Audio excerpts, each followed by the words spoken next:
Hi, everybody. It's Dan Sullivan, and I'm with Strategic Coach. And this is the beginning of a collaboration podcast with Kelly Knight and Mark O'Donnell.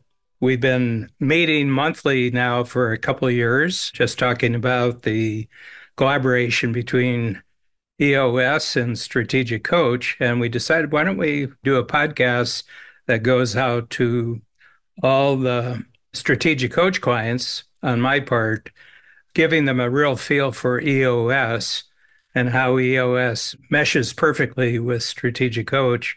And Kelly and Mark are going to do the same on the EOS side with how Strategic Coach enables entrepreneurs to actually take more advantage of EOS by becoming Strategic Coach savvy. We had decided before the podcast today that we would just zero in on one coach tool, which is called the D.O.S, the D.O.S question, the D.O.S workshop. So that's what we're going to talk about today. Kelly, what's your take on what we're going to do here?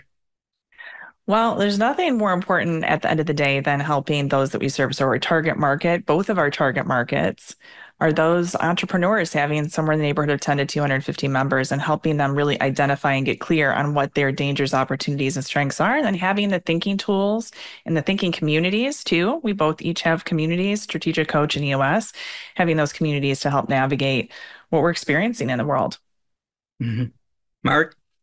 Yeah, I'm excited for this podcast, Dan, because I've been in Strategic Coach for the better part of a decade and implementing EOS with my clients before coming into the visionary role. I always found that companies running on EOS, when that visionary, that entrepreneur was in Strategic Coach and they had the mindsets and they understood 10x growth and how to run a truly great company with truly great thinking, those were the absolute best clients with the best results. So I'm really excited about that. And when we think about those D.O.S issues, eliminating those and taking advantage of those, it's super powerful. Yeah. Just a little background on D.O.S. In roughly a week, I've been coaching entrepreneurs for 50 years. So I started in August of 1974, August 15th. What I noticed over a period of time was that the normal goals that other people think entrepreneurs have, particular type of goals, and they're mostly money-based goals. What I discovered more and more, because I did a lot of one-on-one coaching for the first 15 years, that there were sort of under the surface issues that were actually preventing them from achieving their money goals.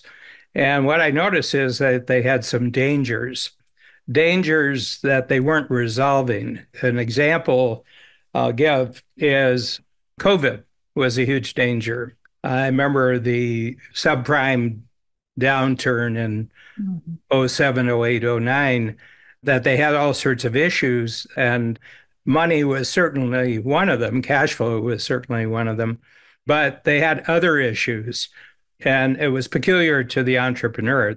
And they'd be thinking about these in the middle of the night, or they'd be thinking about these, when they were supposed to be having free days, they were thinking about their dangers. And then just to complete the acronym, but they also had opportunities. So they were either fearful at night or they were so excited at night they couldn't sleep. Okay, so they had big opportunities, but their frustration was that they weren't capturing the opportunities that were there. And then the other thing is they're very conscious that they have certain strengths. Their company has certain strengths, and they're not maximizing the strengths that they have. So I just started playing around with D.O.S, D.O.S. I've got some great stories about that as we go through the podcast. But Kelly, when you came across this, when you joined Coach, what kind of difference did it make thinking about these three issues rather than just normal above the board entrepreneurial goals? Right. Well, so I am starting in October my 5th year in Strategic Coach. So it was before the pandemic that I had come in. was not long before what was about when Mark and I were beginning to work together as visionary and integrator. And so Mark had been in strategic coach for longer than I had. So I had that as a point of perspective. But being able to really simplify it down to dangers, opportunities, and strengths is just a very clarifying way of really managing our thinking. The world out there can be very complex. And unless you can really break it down into those things that we can capitalize and take advantage of.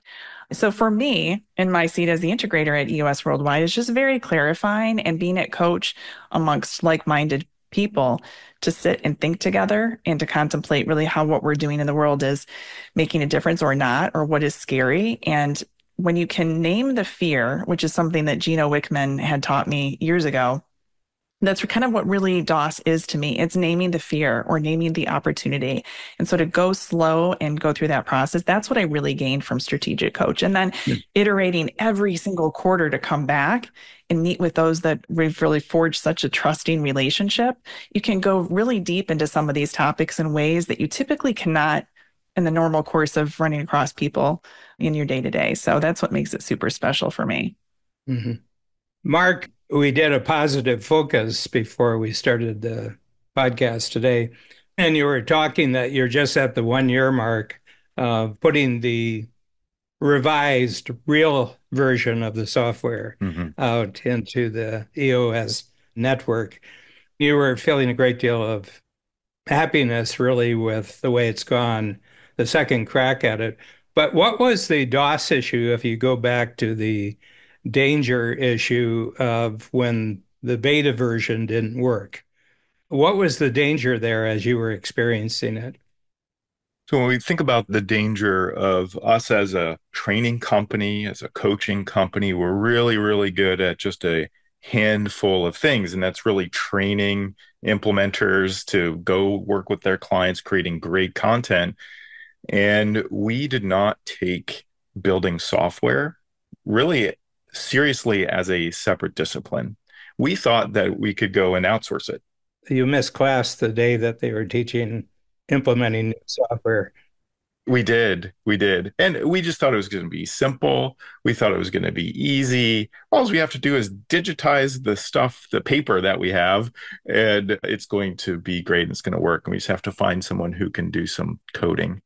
And of course, the mindsets, like if you peel it all apart, I quote, I think it's Mark Andreessen who said that software is going to eat the world. And you had some conversations with us about that because normally when you do a project, and at least in our company, you do a project, it would be finished, tidy bow. We actually, Gino taught us the tidy bow concept. You finish it, you deliver it over. But software is you do a project and then there's an addition and then there's another addition. It takes up your whole building lot and then it takes up your county and then it takes up your state. It's a project that never, ever ends. And that's a mindset shift for an organization like ours that when you peel it back, it's a people issue at the root of it, but it's a mindset that really was the biggest danger that we missed. Yeah. One of the things we talked about right at the beginning of our session today was that one of the real dangers is that you have sunk cost. You have money sunk cost, you have effort sunk cost, you have time sunk cost, and you have reputation sunk cost. That isn't one danger, that's four different dangers that you have there. And there was opportunity cost to it too, because if you were doing that, you weren't doing something else. So, what was the thinking process, Kelly, as you went through that? I remember because we had a number of monthly shakedown. We definitely did. You got to see it unfold live time, Yeah. Dan, is what we did. Well, we really used Experience Transformer to just get clear on what had gone wrong, really to again, just isolate with laser focus exactly the things that we had learned that we had made mistakes on. And how do we then pivot that to do differently? We could have done different things. We could have said, we're just not going to do this anymore and moved on and did something else. But we really believed with conviction that this was something that we wanted to do. So it was really about going back and saying, how do we reverse engineer this and do this differently? And in the spirit of who, not how, that was a huge mistake on our part. There was some hubris that entered in where we thought we're EOS. Who knows EOS better than EOS Worldwide? But that has absolutely nothing to do with how you take EOS, which is a simple, practical set of tools and a process for helping entrepreneurs get what they want, then transforming that into a digital component that is an interface and way people can learn is something totally different. So we really had to think about what went wrong, get clear on that, and also who do we need? Not the how, who do we need to be able to move forward Mm-hmm. and to be able to deliver on the promise that we have? And we had to really be very clear with our communities. There's 27 different stakeholders that we serve at EOS Worldwide. We know them all. We know them all really well. And we owed them clarity and also, a commitment that we would do better. Mm-hmm. So it was being open and honest about that. To your point, we're very transparent about that. And so we felt like that was an important part of our moving forward. Yeah, we had a similar experience in the 90s and we lost 1 million. This was around 1996. And I remember we had a software company, outside software company we were working with. It was called the Pocket Coach, and it was like a big sheet of paper. It was like and it had about 20 different things that as entrepreneurs were going through their workshops, I'd say, let's take a half hour and fill in 5 or 6 of these, and they would fill it in, and then we would talk about it. We kept getting requests, can we have this in digital form?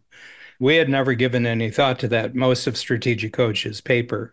I mean, we have it now that people with their iPads, they can just take a picture and they can fill it in.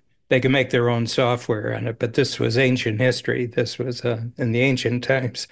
And I remember we told the software company, said, this isn't working. We just don't have enough adoption on the part of our clients for this. And, we're spending an awful lot of money for basically 10% of our client base here. And Mm-hmm. it isn't going to grow. I can tell that it's just not going to grow. And I wasn't the key decision maker here, but I was part of it. And Babs and her team got together and she said, we're just going to walk. And the software company came back to us and said, once you start software, you can't stop software. It's true. No, you cannot. It's true. Which at least told us what their business model was. you know, and I said, no, we're going to stop. And we did the same thing. We wrote a letter, and the most valuable part of the experience was the letter we wrote where we're saying, look, we're going to walk. And our clients came in and said, that really takes guts. That really takes guts. Mm-hmm. I really admire you for this, that you could just walk. And they said, isn't there anything salvageable? And we said, no. It was wrong road, wrong direction. And I think walking away from sunk costs is one of the most difficult decisions that entrepreneurs can possibly make. And that's sunk costs in any part of their life, Right. not That's just true. their business life. So an entrepreneur may have all the opportunity in the world, and you can't understand why they're not taking advantage of their opportunity, is because they have something in their life that's a sunk cost that isn't working. And the only solution, I mean, you can have short suffering and you can walk, or you can have long suffering and you walk with a lot of pain. Yeah. That's So right. this is a really interesting topic for D.O.S issues, because when did the danger in your situation start to turn into an opportunity? What was the thinking process that you went through? Because opportunity is about excitement. So danger is about fear, opportunity is about excitement, and strengths is about confidence. You already have the strength. So what was the transition phase, the transformation phase then? Because I know it was painful because I talked to you every month. Yeah. You really were. Mark, I wonder if you want to tell the It's story. all recorded. It is. We could play that back. Those would be fun days. Oh, yeah. Mark, what about July 27th? How could I forget the date? July 27th. Do you remember what we were doing that year? Uh, which year was that? Well, before we get into that, though, Dan, what I would say is another coach tool is VODA, which is vision, opposition, transformation, and action. And we were just 100% committed to the vision. And it's sort of like breakfast, right? The chicken is involved and the pig is committed. And so we were just totally committed to using software to spread EOS throughout the world as fast as the internet could take us. And so we were just completely and utterly committed to do that. And we have a concept we call EOS purity, which really is the very, very simple tools without complexity, and understanding that entrepreneurs like ourselves like to make things a little bit more complex than they need to be. And so we want those tools to be as pure as they could be. And we knew that digitizing and distributing our system throughout the world, that software was really going to be the only way to do that. And so we were just fully and utterly committed to doing that. So it was just a matter of those obstacles, that opposition that rose up, those dangers that rose up, is simply how do you navigate it? How do you transform, Yeah. right? How do you transform as an organization? And so that, talking about the mindsets earlier, is really how do you become a software company? What are the different mindsets? What are the different processes, people that are required to make that transformation and take action on that so we can achieve what that vision is? That's kind of what I would set the preface to, how we were thinking about it at that time. Yeah. Mm-hmm. The other thing that comes across from your description is that you actually had to create a team around you. We did. Of people. We were using an outside team. Now we have a tech team. We have 20 people in our tech team. Mm-hmm. We can create this type of product in a matter of a couple of weeks now because technology has advanced so much in the last 20 years. But we have massive capability. And I think that looking back, we had maybe 2 tech people at that time, and they were fully engaged in just normal business. So what kind of team came out of this that's a permanent gain? So the first time, this is one of the learnings. So this July 27th infamous sort of defining moment was Mark and I had this moment where I was visiting my aunt and uncle on the Long Island Sound in Connecticut, and Mark and I are on the phone and we're working on QA for this software, the beta one, the original one. And it was this defining moment where I thought, this is terribly wrong. I am not the right who. Clearly, I'm an integrator. I'm not a software engineer, QA specialist, or any of that. And it was one of those moments where we walked out of there thinking, okay, this group that we had hired, we had also outsourced the work. Okay, it was not internal to EOS Worldwide. We also learned that in trying to transcribe what EOS is to an outsourced group that's therefore trying to build our own tools and concepts and processes, just the whole thing was entirely wrong. And because there was a disconnect in understanding, Mark and I were trying to come in to try to bridge the gap, but it was altogether wrong. So what that then really set off in us is this realization that we had to change our entire group of humans around us. So we basically terminated our agreement with that other group. And we said, we really need to go back to basics and figure out if this is salvageable. It was not. We went through a whole vetting process, had 2 independent parties come in, and then it was, are we ready to do this again with the right set of who's after we had gone through that process? So once we got the right people around us, though, the ones that are truly meant to do this work, and we brought them in-house so that they could learn EOS really from the ground up, that was really the realization that that's what we should have done to begin with. Mm-hmm. But that's the learning process. So today, that's what it looks like. So we have a product leader and a technology leader for whom they've done this before. We have a CTO who was the head of Chipotle and went through their revolution of how they had gone from where you go in and you get a burrito at the counter to ordering it and getting it delivered and all of that good stuff that we have in our world today. But so that's someone who's been through this kind of thing that we've been through. And so it's exciting to see that we have the right who's on our team today, but boy, was it painful. Yeah, and it points out that without the setback, you wouldn't have the capability, that the capability came out of transforming. The danger, and this is where the strength comes in, you now have a real strength, real capability. Just a little story, during 07, 08, 09, what happens when you have a financial setback, and we might be having another one, based on what happened yesterday in the worldwide stock markets. And the other thing is we're in a presidential year, and I always have noticed that marketing gets a little tougher during a presidential year in the United States. And what I mean by that, everybody's holding on to their money because they're waiting for the first week of November. Okay. So the decisions around buying now, writing checks right now hold. So I did my whole quarter. I had about 200 entrepreneurs that I was coaching.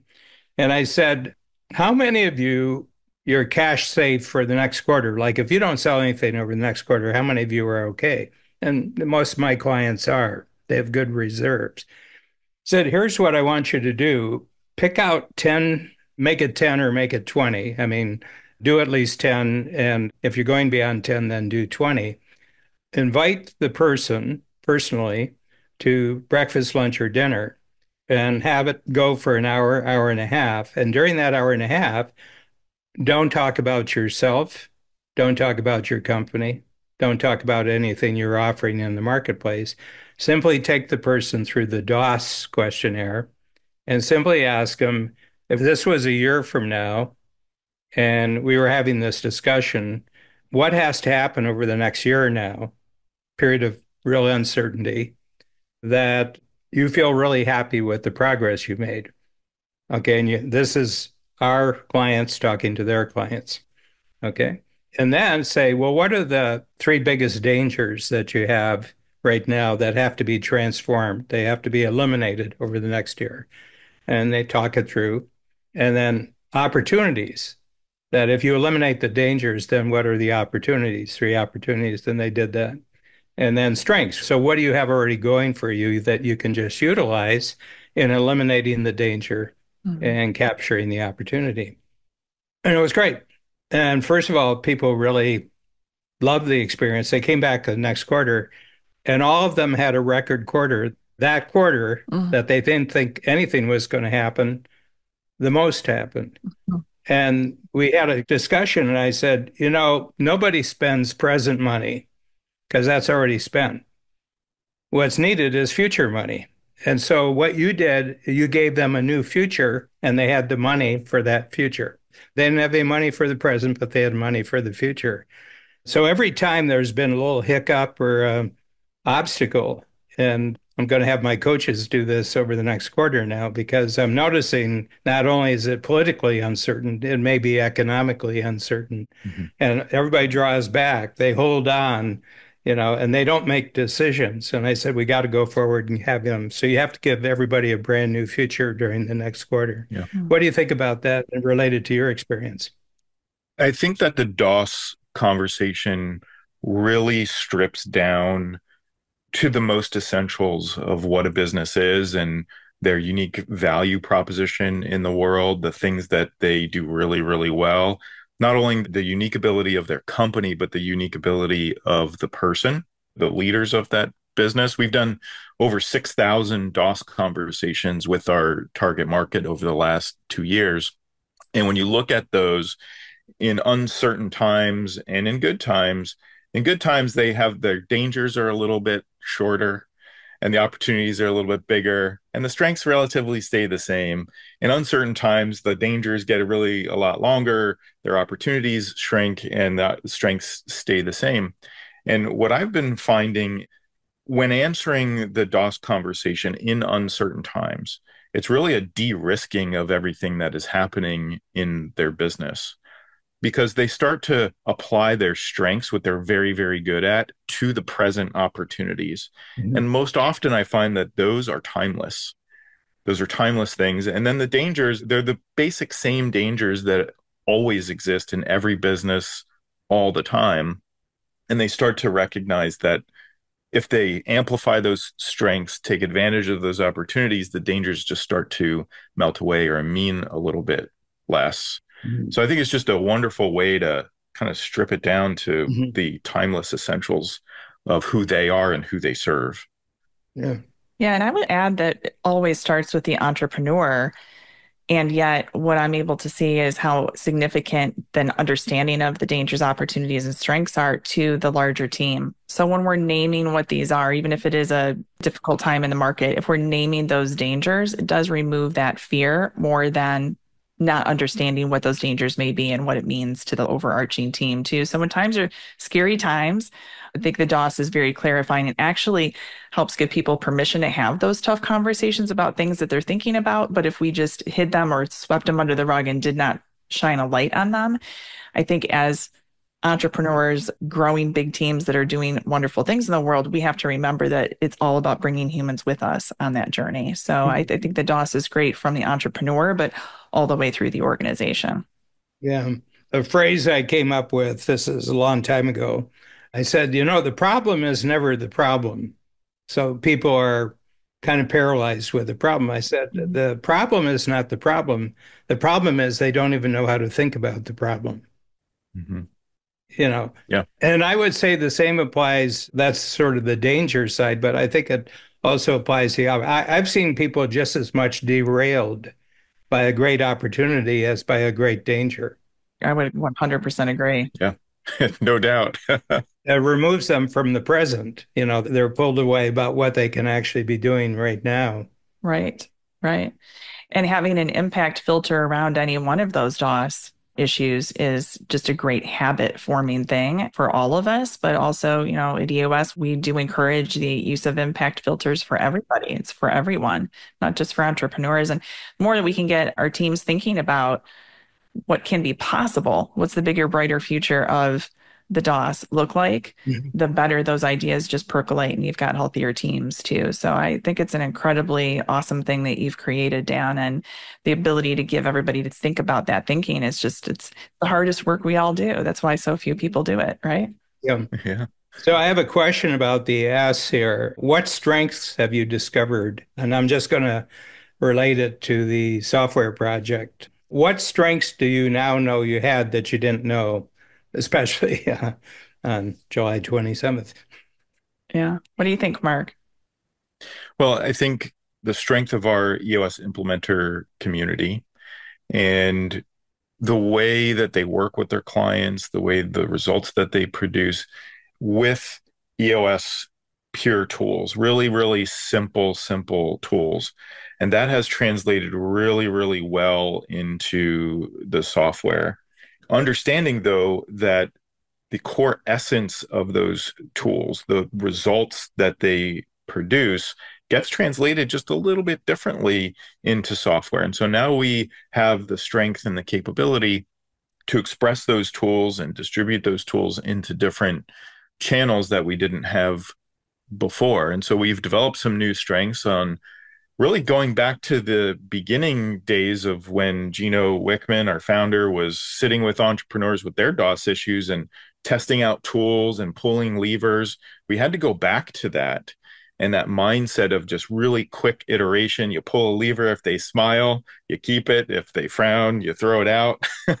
Really taking that because we've kind of got into a world in which we knew what made us successful, but we didn't really know why those tools worked or why it was successful. And so all that kind of genetic encoding that exists inside the business has really been refined and now is being brought out once again. So I think those are just a few of the strengths that some we've possessed for quite a while and some new ones that we can take into the future. Yeah. And Dan, I would love to say there's so many things I could do a whole episode just on this one thing, all the learnings and the strengths. But I want to talk about like a critical who. So Mark O'Donnell, as our visionary, for those that may not know him well, he holds so many different hats. He's been an entrepreneur of his own right many, many times over before becoming an EOS implementer, before becoming a coach, head coach, and now visionary.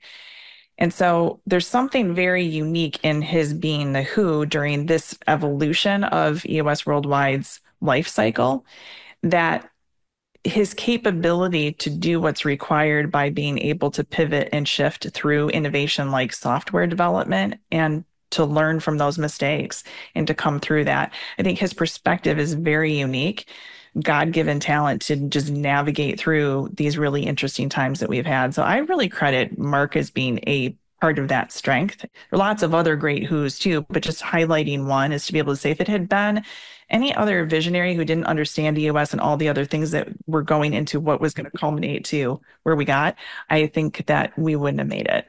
I really don't.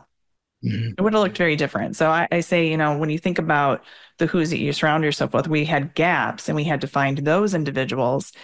But for Mark also being able to see the whole picture was pretty cool. I appreciate that. Yeah. You're a cool guy, Mark. Well, now I'm going to hide under the desk here, so I appreciate it.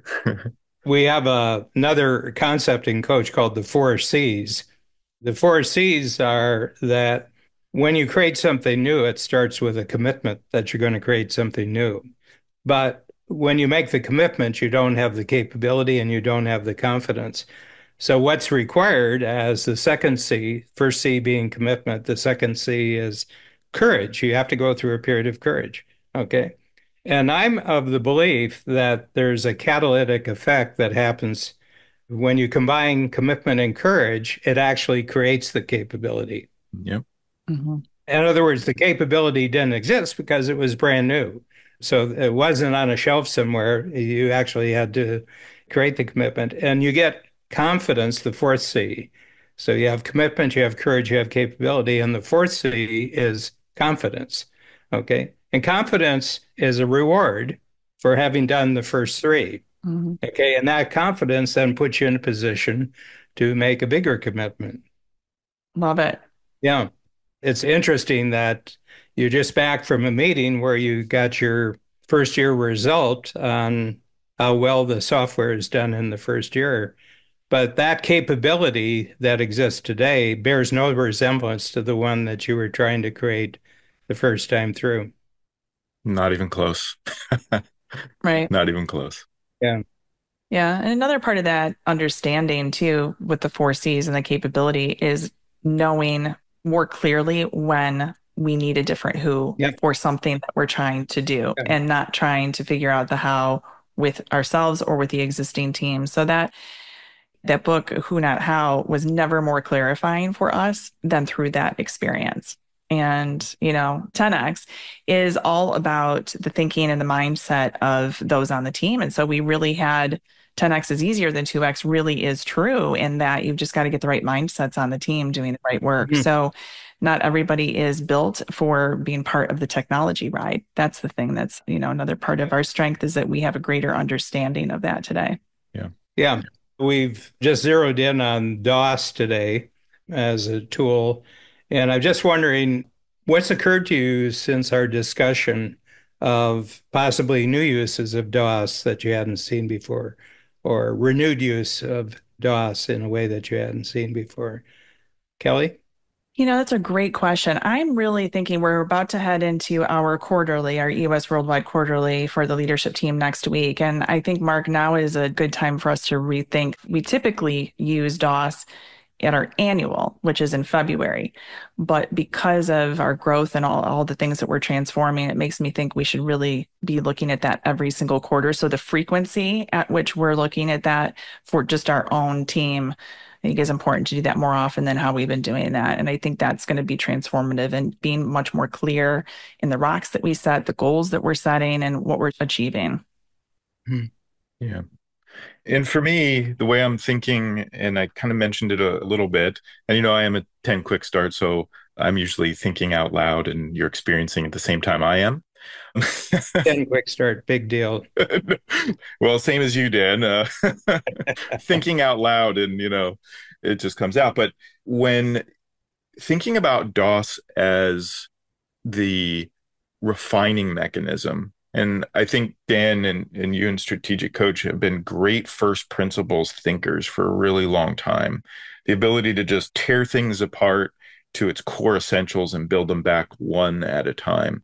And I think under pressure in uncertain times, that DOS thinking will have that refining, that first principles way of thinking about your business, your team, your department, yourself, and that it's going to change over time. And it'll give you the ability to build back to your core essentials, to the things that work, to have that refined, to stop doing the things that you may have strayed in thinking that you could do but shouldn't have Hmm. because the risk was lower. But when the risk is higher, you're going to revert right back to the real opportunities, Hmm. leveraging your real core strengths. So I think just as Kelly, you said, kind of creating the context, the container of DOS to then go do that work is quite powerful. Yeah. And it really works in all sorts of different settings. About 8 years ago, I had a client who had a very successful entrepreneurial business, but he had a chance to run for the U.S. Congress. This is the House of Representatives. So he's been in the program for 15 years. And he just had lunch with me. And I said, since you're doing it for the first time and you're not a career politician, you're already in your 40s. So this isn't something, that you're planning when you were 17 or 18. It just occurred to you, you have an opportunity. So we showed him how to use DOS to win an election. Okay. And what he did, and it's very interesting. We said, I want you to have meetings with people who are not in your party. In other words, they're in the opposite party. And I want you to ask them the DOS question about the state that you're in, because it's really about the state. And just ask them, I'm running for Congress. I'm in this party and I'm running. So he did it with 20 individuals. And these are people who have influence. They would be people on the other side of the aisle who have influence. They could be editors of newspapers. They could be presidents of TV stations. They could be president of the university, but people who had enormous influence. And now he said, if we were having this discussion, it was 2 years from now, and you're looking back over the 2 years, what has to happen for you to feel happy with the progress in this area of the state, because it's a part of the state, not the whole state. And then what are the dangers we have? What are the opportunities we have? And he did that. Then he did it with his home team. He did it with all the influencers on the other side. He started off with the tough ones first, and then he went with the people who did it. And he was running in the primary to get the seat against 7 people, 7 veterans who had been in politics before. And he took 60% of the total vote. The other 6 got it. Wow. And then he put together his platform just based on the DOS issues. Wow. These are the 3 biggest dangers, these are the opportunities and strengths. The next time he ran unopposed because he was the sitting member. He ran unopposed, and he took 65% of the final vote. He beat the other person 65-35. And then the third time he ran unopposed. Nobody even ran against him. Wow. And he renewed the DOS every 2 years. He went through and did the DOS. The other thing is he stayed in touch with the people. And he had all these people on the other side that he said, I just want to tell you how we're doing. We had this discussion. This is how we're doing. And then 2 years ago, the Senate seat came open and he ran, and he had the same kind of results. He took 65% against 7 primary opponents. He was down 6 points when the main election started, and he won by 6 points. Wow. But the other thing that's interesting is that he's known in the U.S. Senate. He's in the U.S. Senate now. He's known as the person that if you're in this party and you want to send a message to the other party, you send it through him. He understands. Very good. Wow. That's really something. I think that's power in Washington. If somebody always talks to you so that you can talk to somebody else, I think that constitutes power. But it's usefulness too. He's just very, very useful. He's not a wild-eyed partisan or anything like that. He will listen to you and understand how you're looking at things, which I think is the key. And the interesting thing in EOS, you're talking to 2 people here. There's the implementers with their clients, and then there's your entrepreneurs with their clients. That's right. It's the same thing with our coaches and our clients. So I'm really very, very gratified by your experience and how you've expressed the experience. It was wonderful. Well, we're grateful for you and Strategic Coach. It really has helped, since Mark and I both have the privilege to be part of the coach community. It really is just life-changing. Absolutely. Can't say enough about it. Yeah. Thank you for the gift of today. And it's really fun to be with you. Okay. You're the moderator next time. Yes. Kelly, you're up. I'm up. Okay. Kelly, you're up now. I'm going to do it. I'm going to do it. I'm looking forward to it. I'm already thinking about what it's going to be. Okay. Can't wait. Yeah. Really enjoyed it. I think we did very, very well for our first crack at this. Not too bad. It was great. I really enjoyed it. That's fun. This wasn't a beta. No. We've had conversations before. You're the judge of that. You're the best judge of whether it's a beta, Dan. So if you say it's not a beta, it's not a beta. This is the real deal. Yeah. Yeah, that's great. Awesome. All right. Thank you very much.